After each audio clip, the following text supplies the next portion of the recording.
Hoje eu vou ler as palavras textuais que Jesus falou para esses dois. Vocês querem ouvir? Eu vou ler daqui o Evangelho de Maria Valtorta. Não tudo, mas só a parte onde Jesus começa a falar, porque a primeira parte é bem parecida, tem uma parte descritiva e depois bem parecida com aquilo que agora acabamos de ouvir, eles falando. Mas será que ressuscitou? E se ressuscitou, como é que ele ressuscitou? Com a carne, com o espírito. E quando chega Jesus, realmente não reconhece. E Jesus fala, que é maravilhoso, este livro aqui. Que você pode adquirir. Essas são 5.000 páginas, explicando 30 páginas de média dos evangelhos. E a partir de 2 ou 3 anos atrás, a igreja autorizou a leitura pública de Maria Valtorta, porque já iniciou o processo de canonização, de beatificação. E então, qual é a promessa? Qual é a profecia? Se vocês conseguirem captar a essência daquilo que eu vou falar agora, estas palavras, você não vai ficar triste, você não vai fugir, você vai entender o que nós passaremos. A igreja vai passar por tudo que Jesus passou, vai ser crucificado, como está desenhado nesse quadro. A igreja vai ser crucificada, mas nós não passaremos por aquilo que os dois passaram, nem os 12 passaram. Olha só então. Então, eles terminam de falar, isso é uma grande desolação, porque não sabemos mais o que pensar. Então, os dois são desolados. Jesus começa a falar. Olha a beleza, olha a maravilha. Vou tirar todo o papel para me concentrar. Eu dei até uma corrigidinha nesta tradução que está melhorando sempre mais. Jesus começa a falar. E é igualzinho a primeira parte, as primeiras frases igual ao Evangelho. Oh, como sois estultos e quanta dificuldades tendes para compreender e lentos em acreditar nas palavras dos profetas. Não foi isso predito? Atenção a esta palavra. Não foi isso predito? Depois eu vou voltar nas leituras de hoje. O erro de Israel é esse, de ter interpretado mal a realeza de Cristo. Por isso não acreditaram nele, por isso ele foi temido.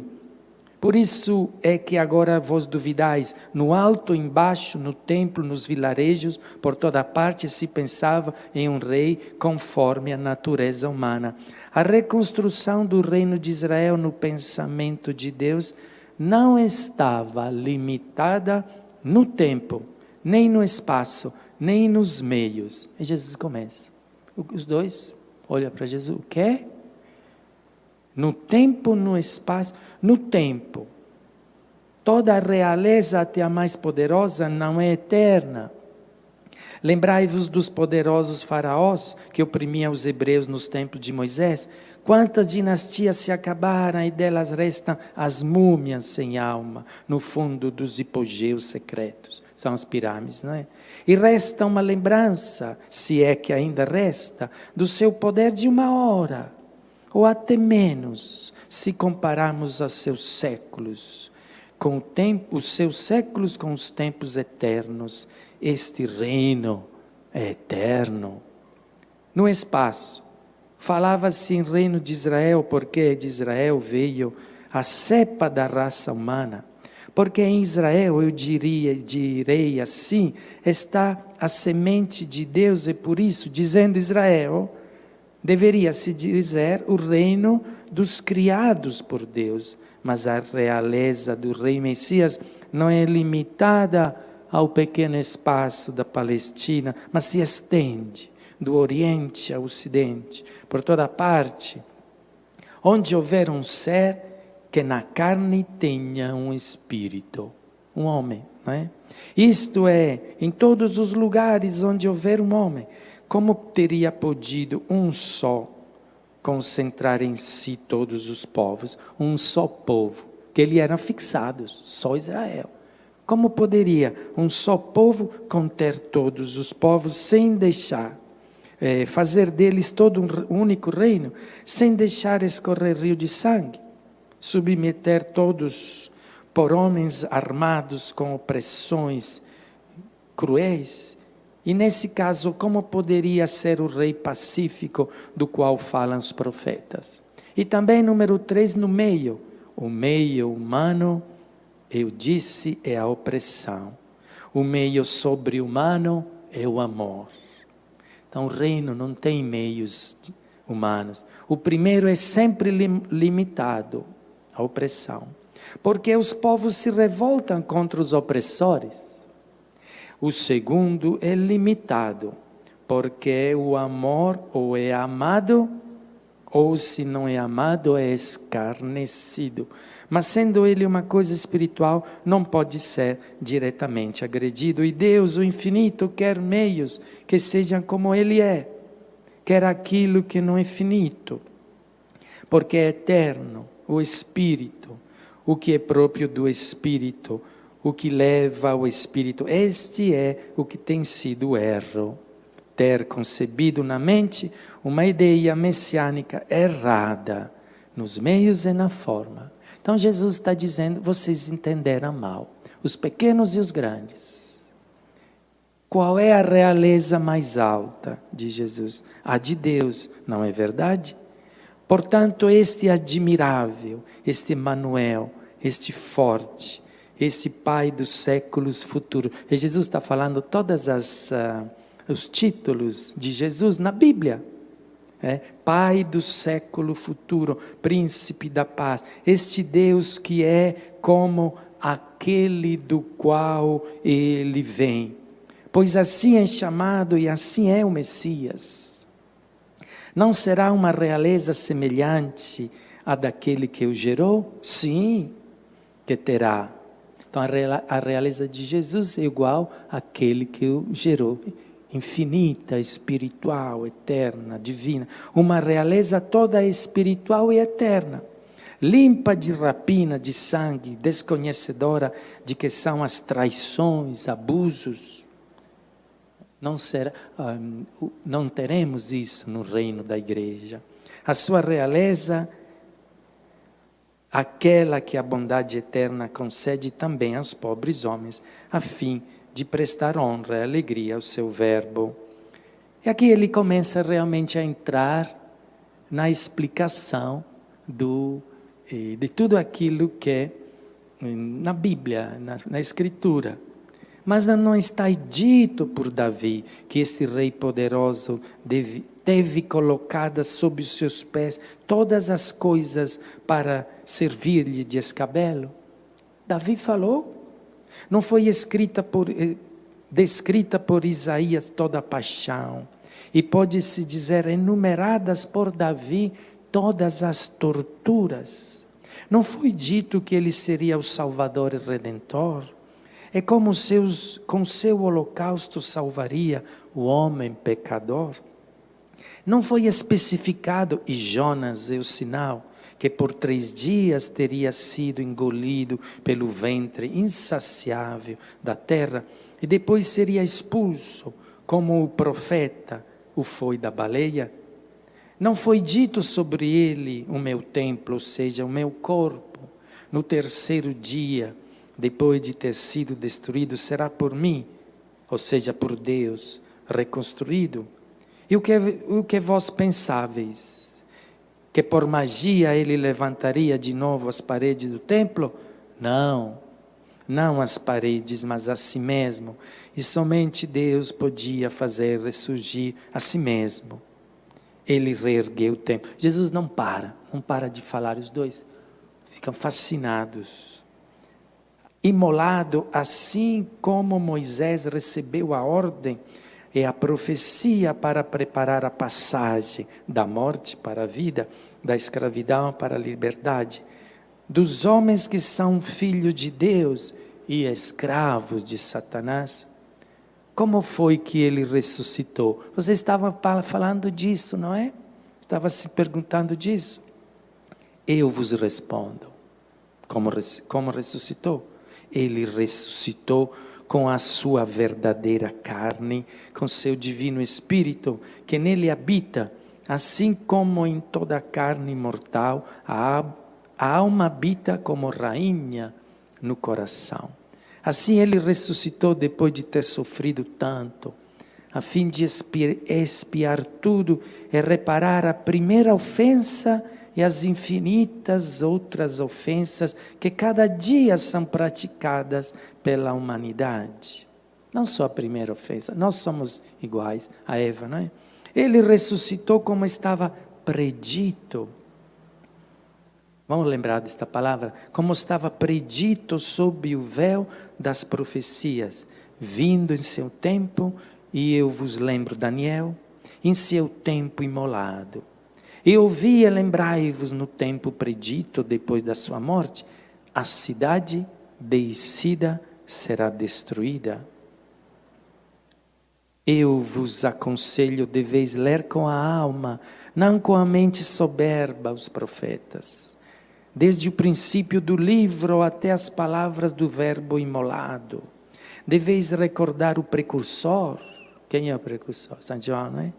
Que o indicava como cordeiro, trazer à memória qual é o destino simbólico do cordeiro. Isto é, todo mundo falou, vocês não entenderam? Por quê? O cordeiro, o cordeiro. O que é que se faz com o cordeiro? Não é? Qual é o destino simbólico do simbólico cordeiro de Moisés? Porque por aquele sangue foram salvos os primogênitos de Israel, por este sangue serão salvos os primogênitos de Deus, nós, não é? Ou seja, aqueles que com a boa vontade se tornaram sacros ao Senhor. Cada um de nós vira primogênito, sacro, sagrado, que só os primogênitos eram sacros, não é? Lembrai-vos e compreendei o salmo messiânico de Davi e o profeta messiânico Isaías. Recordai Daniel. Aí Jesus vira uma cachoeira explicando para cá e para lá. Daniel, trazei a memória, mas levando-a da lama, a memória, da lama ao azul celeste. Cada palavra sobre a realeza do Santo de Deus. Compreendei que nenhum outro sinal mais justo não podia ser-vos dado e mais forte do que esta vitória sobre a morte. Jesus fala, sim, esta morte que vocês viram, não podia ser um sinal mais justo do que esta vitória sobre a morte, esta ressurreição realizada por Ele mesmo. Lembrai-vos, porque ele estava também falando, mas ele não poderia ter descido, não poderia ter dado um sinal. Aí Jesus explica isso. Lembrai-vos do que não teria sido conforme a sua misericórdia e a sua missão ter punido do alto da cruz aqueles que o haviam colocado sobre ela. Ele era ainda o Salvador, mesmo se era o crucificado, escarnecido e pregado a um patíbulo. Estavam crucificados os membros de Jesus, mas livre o espírito e a vontade. Estava explicando Jesus. E assim quis ainda esperar. Olha atenção, Jesus está esperando há 2000 anos. Quis ainda esperar, mas daqui a um pouco não vai esperar mais. Não é? Para dar tempo aos pecadores de acreditar e de invocar, não com um grito de blasfêmia, mas com um gemido de contrição, o seu sangue sobre ele. Não é?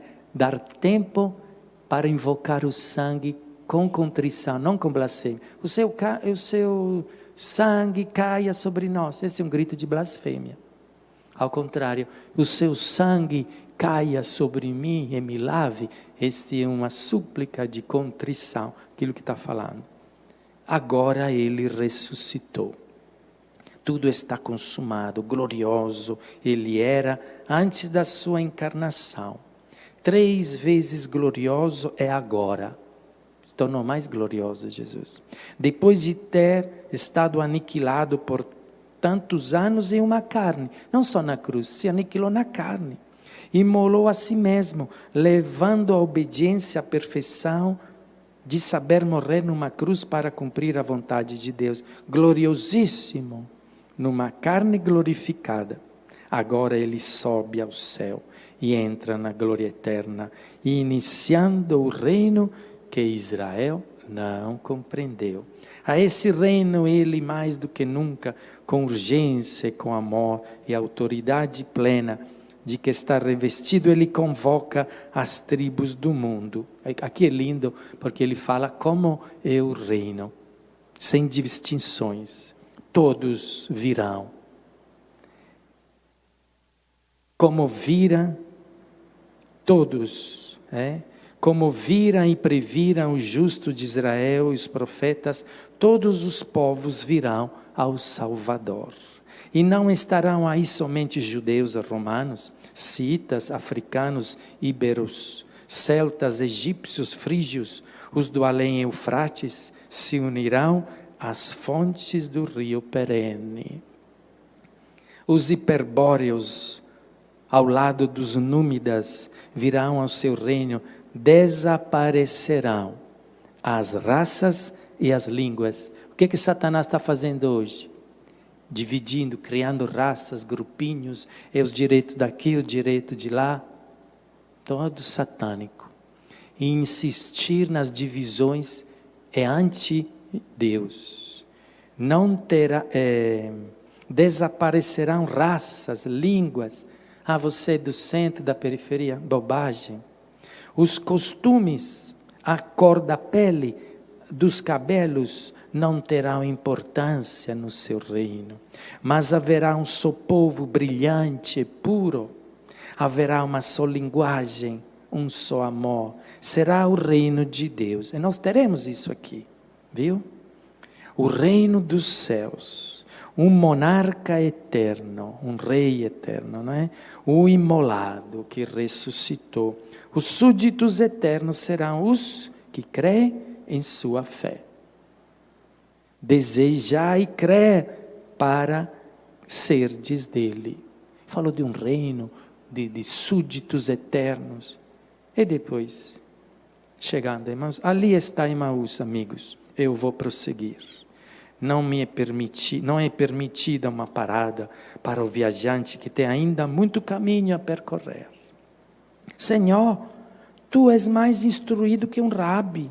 Se ele não tivesse morrido, diríamos que foi ele que nos falou. Ainda gostaríamos de ouvir-te. Outras e extensas verdades, porque agora nós, ovelhas sem pastor, perturbadas pela tempestade, produzida pelo ódio de Israel, não sabemos mais compreender as palavras do livro. Queres que vamos contigo? Aqui se oferece para ir com ele. Olha, continuarias a instruir-nos, cumprindo a obra do Mestre que nos foi tirado. E Jesus, vós o tivestes convosco durante todo este tempo, e Ele não pode ainda fazer-vos perfeitos, este Mestre? Será isso uma sinagoga? E chegando perto da sinagoga, uma casa. Sinagogas são iguais, de fora são muito iguais às casas, não é? Como fosse uma biblioteca, praticamente. É uma sinagoga? Sim. Eu sou Cleofas, filho de Cleofas, o sinagogo, que morreu feliz de ter conhecido o Messias, um dos poucos sinagogos, e mesmo assim ainda não conseguisse crer claramente, mas isso não é culpa vossa. Depois do sangue, ainda vem o fogo. Vamos gravar esta frase?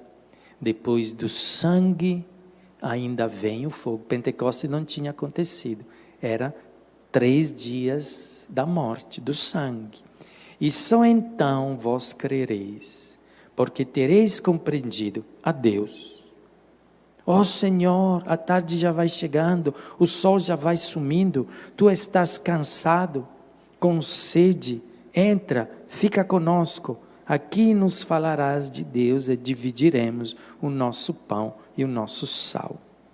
Jesus entra, é servido com a costumeira hospitalidade judaica, recebendo bebida e água para os pés cansados. Depois eles se põem à mesa e os dois lhe pedem que abençoe por eles o alimento. Jesus se levanta, tendo nas palmas das mãos o pão, e levantando os olhos para o céu avermelhado da tarde, dá graças pelo alimento e se assenta. Parte um pão e dá dele aos seus dois companheiros. E ao fazer isso, ele se revela por aquilo que ele é, o ressuscitado. Não é o brilhante ressuscitado, como apareceu aos outros por eles mais queridos, mas é um Jesus cheio de majestade, com as chagas bem nítidas nas palmas das suas longas mãos, que são como rosas vermelhas sobre o marfim da pele. É um Jesus bem vivo em sua carne refeita, mas também totalmente Deus, na imponência dos olhares e em todo o seu aspecto. Os dois o reconhecem, caem de joelhos, mas quando cria coragem para levantar os olhos de Jesus, só ficou o pão partido. Eles o apanham, o beijam, cada um deles pega o seu próprio pedaço e o coloca como se fosse uma relíquia, embrulhado em um linho sobre o peito, etc, etc, etc. Queria partilhar isso. Queria também colocá-lo na internet, depois eu vou pedir que esse trecho, só este pedacinho aqui, fosse colocado na internet, com estas palavras, não é? Com esse título, As Palavras de Jesus aos discípulos de Emaús, as palavras reais de Jesus. E penetrando em toda esta descrição, como falei antes, eu posso falar por ele, não é? Por Jesus, uma promessa, que nós não ficaremos atordoados. Olha aqui, olha, importante esta palavra final, não é? Eles choram dizendo, cada um beija o seu próprio pão, era ele, e nós não o conhecemos. Tu também não sentias arder-te o coração no peito quando ele nos estava falando? Explicava as Escrituras, sim, e agora me parece vê-las, as Escrituras, de novo.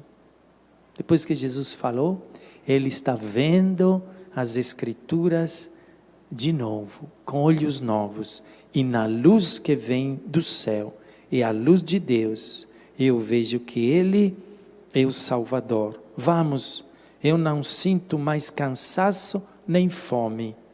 Vamos voltar a Jerusalém. Então essa palavra que eu queria, essa promessa, né? Se nós ficamos próximos deste livro, profecias revelados, nós iremos ler as Escrituras com olho diferente. Não como eles liam. Agora estou lendo diferente. Porque esse livro que eu sempre aconselho, não são livros humanos. São livros revelados, abrem o nosso entendimento e nos fazem entender aquela palavra que eu queria frisar, não é? Não entendestes que era necessário tudo isso? Você não está entendendo que estas provações globais são necessárias? Que esse coronavírus é necessário? Que a perseguição, a cruz é necessária. Olha que palavra mais forte ainda. São Pedro falou assim: vós sabeis que não é por bens perecíveis, prata, ouro, que tendes sido resgatados da vã maneira de viver. Quanta gente hoje está vivendo uma vã maneira, uma vida vã, inútil. Saia da vida inútil, meu irmão. Você pode ser resgatado como nós estamos sendo resgatados. Mas como fomos resgatados? Não por ouro prata, por tradição de vossos pais, mas pelo precioso sangue de Cristo, o Cordeiro imolado, sem defeito algum, aquele que foi predestinado antes da criação do mundo, é que nos últimos tempos foi manifestado por amor de vós. Nós somos salvos por tudo isso. Este sangue, este Cordeiro foi predestinado antes de o mundo for criado. Isso que nós estamos vivendo aqui é predestinado. Predestinado significa que você pode aderir ou blasfemar a isso. Então não fica triste, não. Nós estamos indo com Jesus. Mas com esta compreensão, era necessário, vocês não leram, está tudo escrito, desde São Pedro hoje fala, antes da criação do mundo.